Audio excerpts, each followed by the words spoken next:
Rafiqa bo'lish qiyin emas. Qiyini erning jahli chiqqanida bitta gapdan qolib, gap qaytarmaslikdir.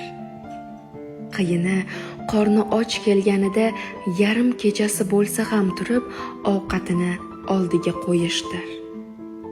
Qiyini achitib, kesatib olishning o'rni kelganida uni ranjitmaslik uchun tilni tiya bilish, uni ayay olishdir.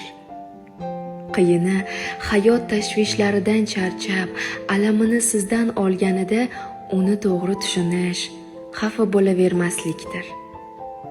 Qiyini kayfiyatingiz yaxshi bo'ladimi yoki yomon, ko'chadan kirib kelganida uni kulib kutib olishdir.